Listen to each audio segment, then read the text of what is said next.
13절에서 15절입니다. 이사야 52장 13절부터 15절까지 우리 한 절씩 같이 읽고 마지막 절은 함께 읽겠습니다. 보라, 내 종이 형통하리니 받들어 높이 들려서 지극히 존귀하게 되리라. 전에는 그의 모양이 타인보다 상하였고 그의 모습이 사람들보다 상하였으므로 많은 사람이 그에 대하여 놀랐거니와 같이요.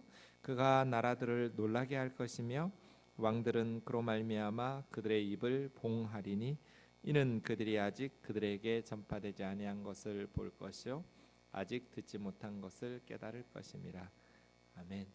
구약 성경 39권 중에 신약 성경에 가장 많이 인용된 4개의 성경이 창세기, 신명기, 시편, 이사야 이렇게 말씀드렸습니다. 그 중에서도 이사야 오늘 본문이 신약 성경의 가장 중요한 본문 중에 하나일 것 같습니다. 신약 성경의 예수 그리스도의 사역과 또 삶을 설명하는 데 있어서 가장 근거가 되는 신약 기독론, 그리스도는 누구인가에 대해서 가장 중요한 구약 성경적 배경을 말씀하고 있는 본문이 오늘 본문일 것 같습니다. 이사야 52장 13절에서 53장 12절까지 이게 4번째 종의 노래입니다. 이사야서에 보면 4개의 여호와의 종의 노래가 나옵니다.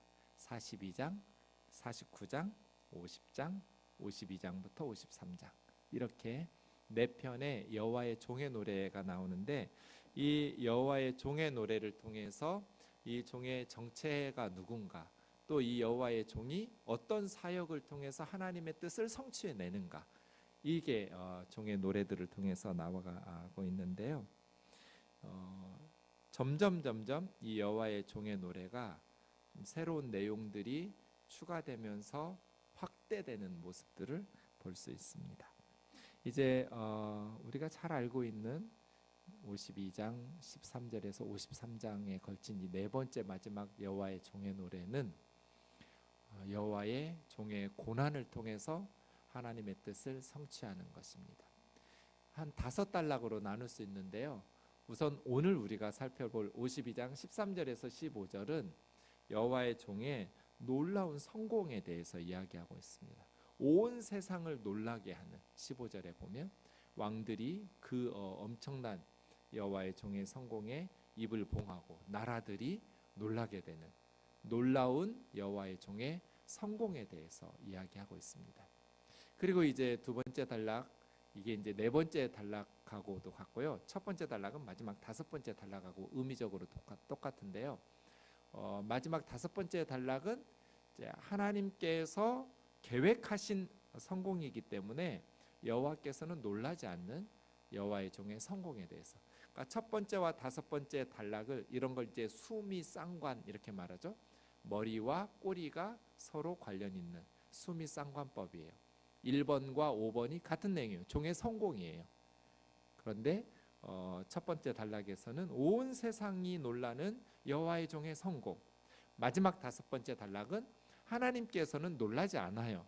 왜냐하면 이것은 하나님께서 계획하신 일이니까, 하나님께서 뜻하신 것이기 때문에 여호와께서는 놀라지 않는 놀라운 여호와의 종의 성공에 대해서 수미쌍관을 이루고 있고요. 2번째가 이제 2번과 4번인데 여호와의 종이 고난을 받죠. 환영받지 못하고 학대받는 모습들. 그리고 가운데 부분이 여호와의 종이 우리를 치유하고 고치는, 회복하는 이런 내용으로 이 4번째 여호와의 종의 노래가 이루어져 있습니다. 말하는 화자를 보면 오늘 우리가 보는 본문은 하나님께서 말씀하시는 주체거든요. 그래서 52장 13절에서 15절은 하나님께서 나의 종 이렇게 여호와의 종을 불러요. 그리고 마지막 부분도 마찬가지예요. 53장 11절 12절에 보면 하나님께서 나의 종 이렇게 여호와의 종을 불러요. 하나님이 말씀하시는 화자예요. 하나님께서 나의 종이라고 부르시는. 그리고 이제 53장 1절에서 10절까지는 제3자가 말하고 있어요. 그래서 여호와의 종을 그라고, 그가 찔림은, 그가 상함은, 그는 이렇게 어떤 제3의 사람, 이게 이제 우리들의 말이라고 할 수도 있는데요. 어쨌든 제3자가 여호와의 종에 대해서 말하고 있어요. 이렇게 말하는 사람에 따라서 단락을 나누면 저렇게 세 부분으로 또 나눌 수도 있겠어요. 오늘 그 중에 첫 번째 단락을 좀 보도록 하겠습니다. 13절, 보라, 내 종이 형통하리니 받들어 높이 들려서 지극히 존귀하게 되리라. 세 가지 내용을 이야기하고 있어요. 보라, 내 종이, 하나님께서 말씀하고 계셔요. 나의 종 형통하리니. 이 형통한다라는 단어가 원래는 사칼이거든요. 사칼. 이 사칼이라는 말은 대부분 지혜롭다, 총명하다예요. 그러니까 다른 문맥에서는 다 지혜롭다고 번역했어요. 근데 여기에서는 내 종이 지혜로우니 문맥상 좀 안 맞거든요. 그래서 사칼이라는 단어에는 성공하다, 형통하다 이런 뜻도 있어요. 문맥에 따라서는. 그래서요, 기본적으로 여호와의 종이 형통하고 여호와의 종이 성공한 거는 세상 사람들이 생각하는 그런 성공이 아니에요. 여호와의 종의 성공은 지혜롭게 행한 결과의 성공이에요. 여호와의 종이 지혜롭게 행했다라는 것은 하나님의 뜻에 순종했다는 뜻이거든요. 오늘 본문은 여호와의 종 예수 그리스도께서 지혜롭게 사칼, 지혜로운 하나님의 뜻에 온전한 순종을 통해서 성공하고 형통하게 된 거예요. 그래서 두 번째, 높이 받들어 높이 들려서, 이렇게 받들어 높이 들려서, 이 단어는 룸 나사라는 말인데요. 룸이라는 말이 높이, 높다 그런 뜻이고요. 나사라는 말이 들어 올리다예요. 그러니까 높이 들어 올리다. 여호와의 종이 높이 들어 올리다. 그런데 룸 나사라는 단어가 이사야서에 4번 쓰이거든요. 그런데 여기 52장 13절을 제외하고, 여기는 이제 여호와의 종 예수님에게 적용됐어요. 나머지 3번은 이사야에서 룸 나사는 다 하나님에게 적용됐어요. 그러니까 지극히 높이 들리시는 분은 하나님이시죠. 여호와의 종이 그렇게 높이 들림 받는 룸 나사, 두 번째. 세 번째는 지극히 존귀하게 될 것이다. 지극히 이 말은 부사예요. 모드. 존귀하다 이면 가바라는, 가바, 고귀하다, 위대하다, 존귀하다. 그러니까 보라, 내 종이 지혜롭게 행함으로 성공할 것이다. 형통하게 될 것이다.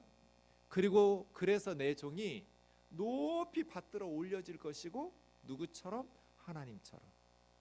그리고 그는 지극히 존귀하게 될 것이다.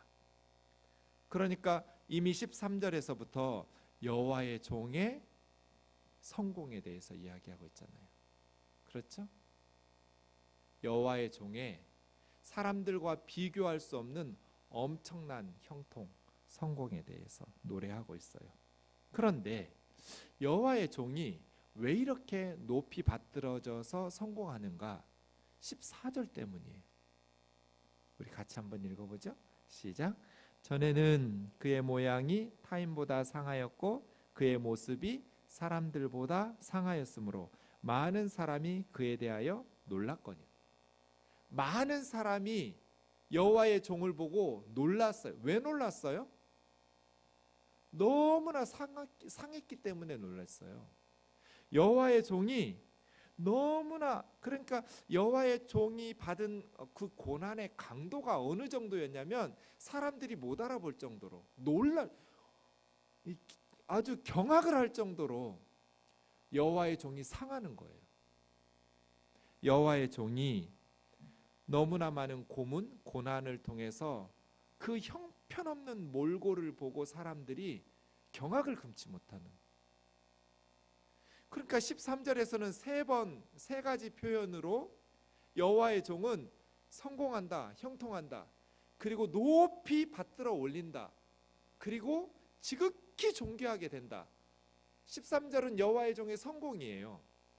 그런데 여호와의 종이 성공하기 전에 14절, 어떻게 여호와의 종이 그렇게 형통하고 높이 받들어졌으며 지극히 존귀하게 되었냐면 고난 때문이에요.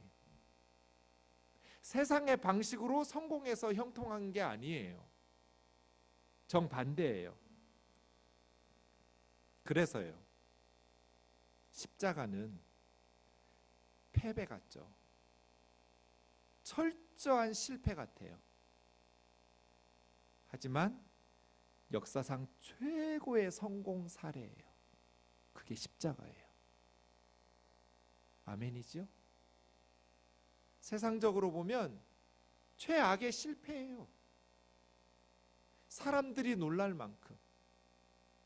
예수님께서 십자가에서 묵상한 말씀이 이사야 53장과 시편 22편이거든요. 7가지 말씀을 분석해 보면 시편 22편이 어떻게 시작해요? 엘리 엘리 라마 사박다니로 시작해요. 나의 하나님 어찌하여 나를 버리시나이까. 주님 십자가상에서도 시편 22편 1절 그대로 말씀하시면서 그 시편 22편 6절에 뭐라고 말해요? 나는 벌레요, 사람이 아니라고. 사람들의 비방거리요, 백성들의 조롱거리니이다. 이게 십자가상에서 하나님에게 버림받는, 고난받는 여호와의 종이 사람이 아니에요. 사람 취급했으면 그렇게 할 수가 없죠. 벌레 취급한 거예요. 난 벌레요, 사람도 아닙니다. 이게 고난받는 여호와의 종의 탄식이에요. 사람들이 나를 사람 취급을 안 해요. 벌레 취급하지. 그게 14절이에요. 타인의 모양보다 심히 상했어. 이 모양, 모습, 이게 53장에서 또 나오는데요.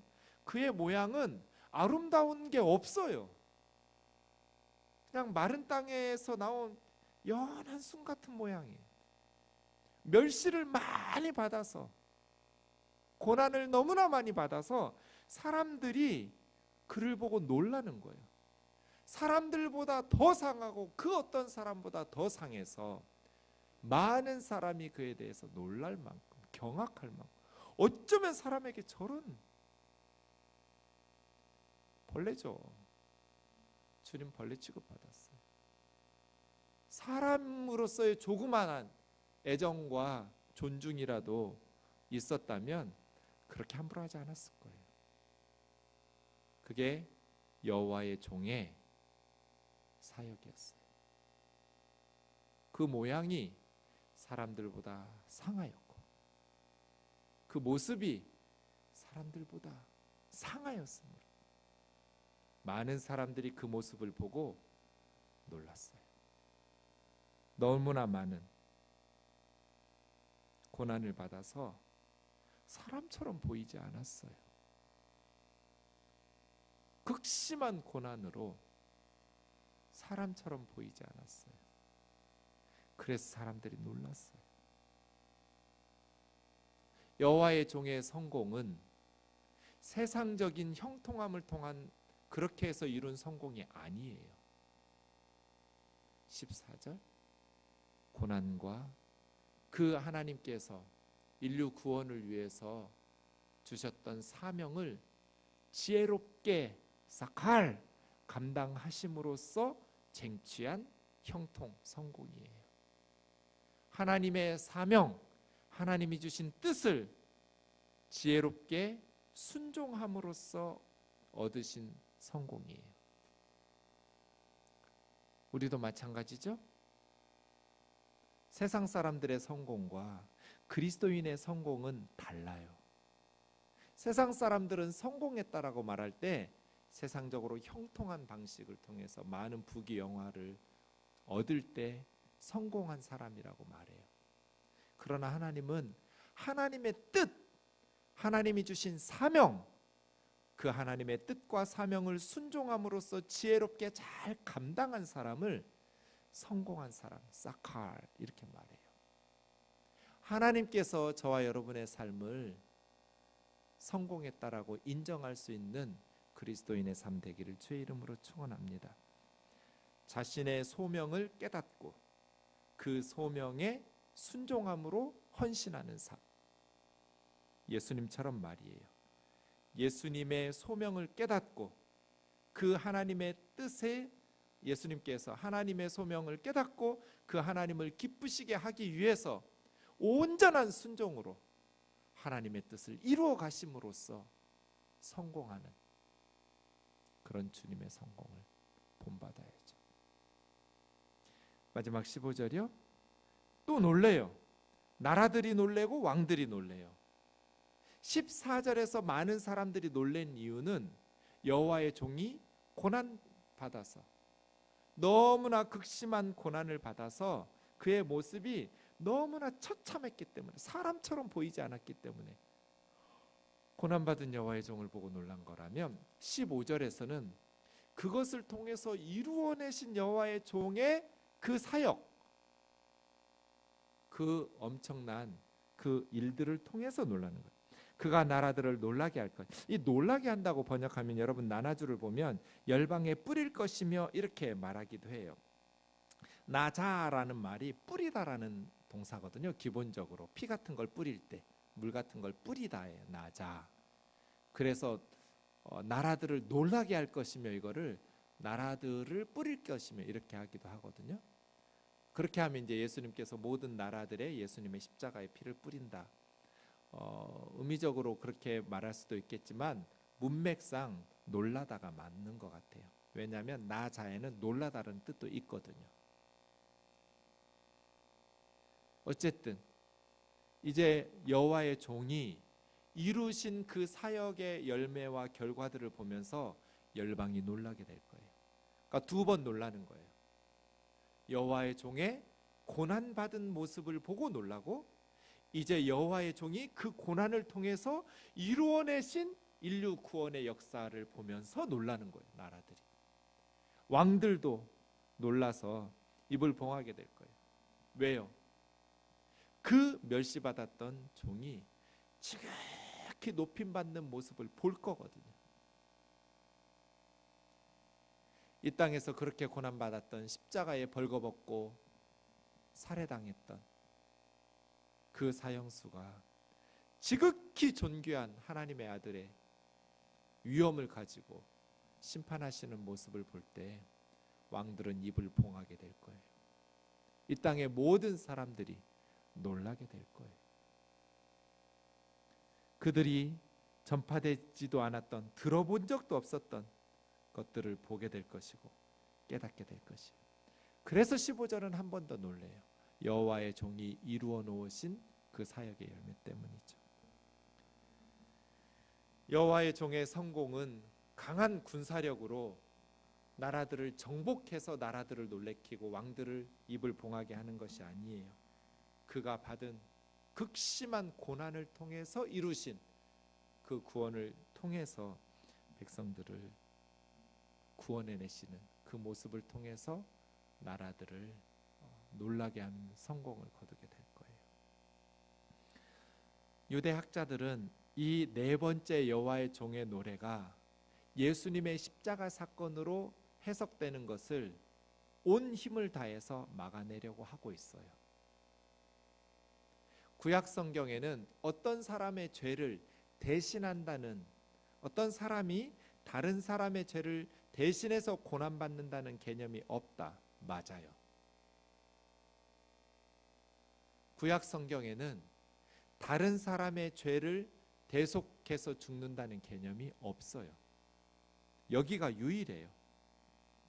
그래서요, 유대 랍비들은 이 네 번째 종의 노래를 예수님하고 연결시키지 못하게 하려고 필사적인 노력을 기울여요. 그러나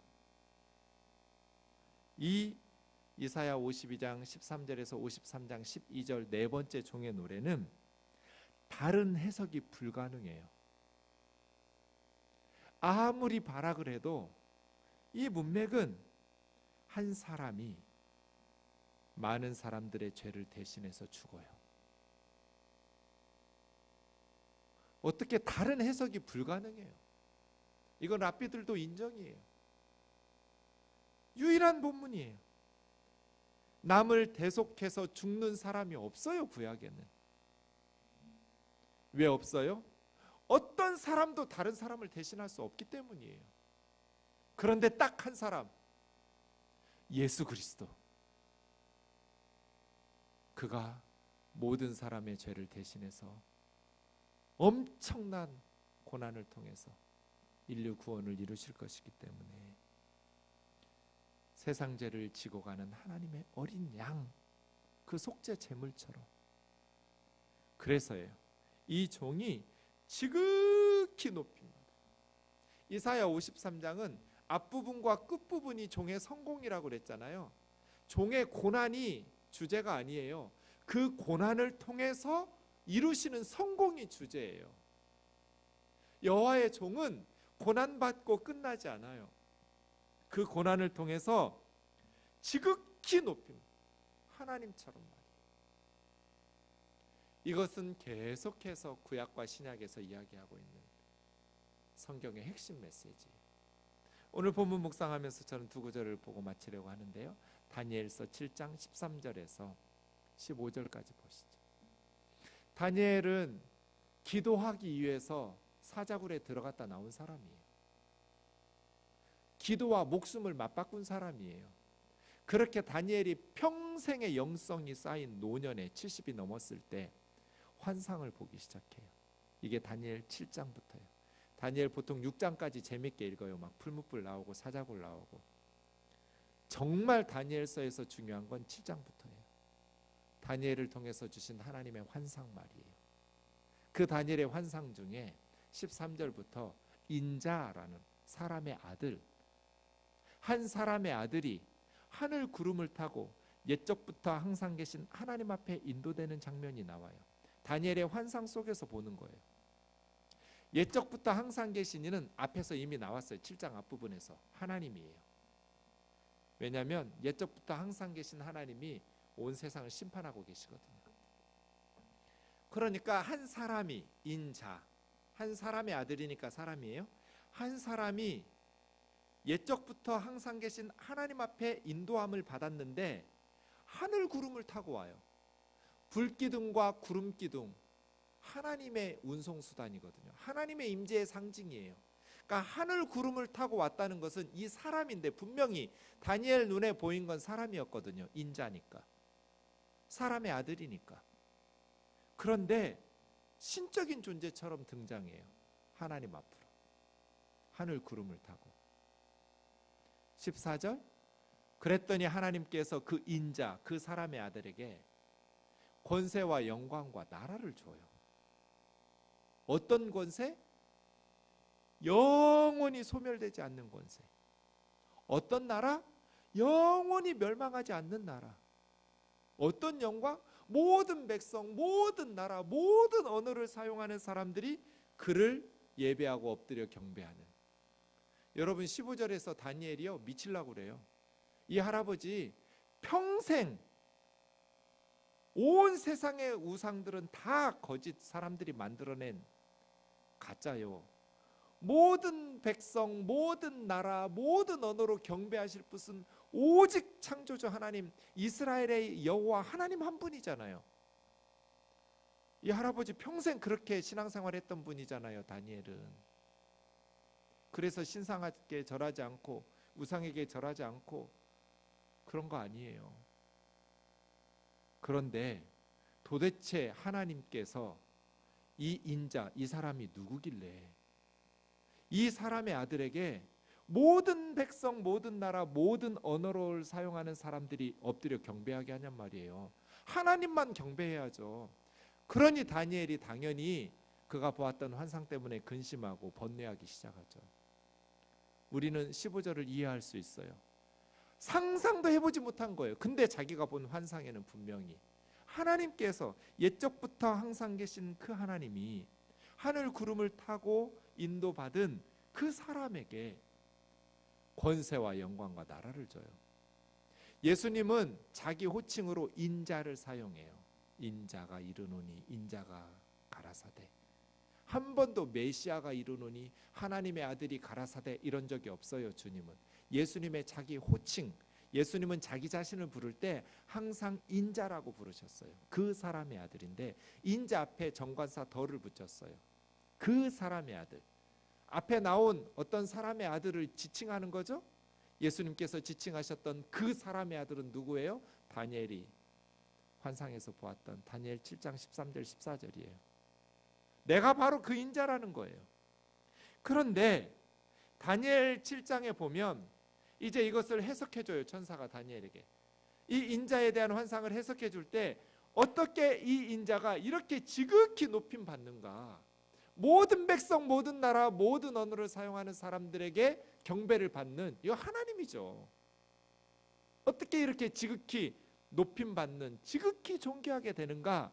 고난을 통해서예요. 그러니까 이 사람의 아들이 하나님의 백성들을 대표로 대신해서 고난을 받아요. 이사야 53장처럼 오늘 네 번째 종의 노래처럼 말이에요. 그 고난을 통해서 지극히 높임 받아서 모든 백성, 모든 나라, 모든 언어를 사용하는 사람들이 그를 섬기며 경배하고 예배하게 되는 거예요. 빌립보서 2장 5절 너희 안에 이 마음을 품으라 곧 그리스도 예수의 마음이니.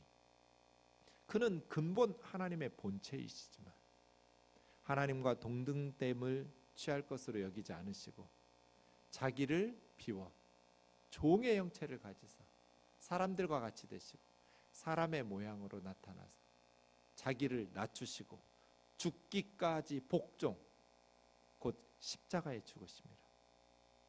이런 여호와의 종의 고난, 사칼, 지혜로운 순종을 통해서 죽기까지 복종하는 이 하나님이 주신 사명을 위해서 순종하는 이 지혜로운 순종을 통해서 그 다음 하나님께서 그를 지극히 높여 얼마만큼요? 눔나사 하나님에게만 쓰이던 그 하나님에게 높이 받들여지는 그 호칭을 이 고난받는 종에게 사용해요. 지극히 높여 모든 이름 위에 뛰어난 이름을 주사 하늘에 있는 것, 땅에 있는 것, 땅 아래에 있는 모든 것이 예수의 이름 앞에 무릎 꿇게 하시고. 이게 뭐예요? 다니엘식으로 말하면 모든 백성, 모든 나라, 모든 언어 사용하는 땅의 모든 사람들이 그를 섬기고 경배하는 거죠. 모든 입으로 예수를 주라 시인하여 하나님께 영광을 돌리게 하셨느니라. 이게 다 일맥상통하고 있지 않아요? 무엇을 통해서?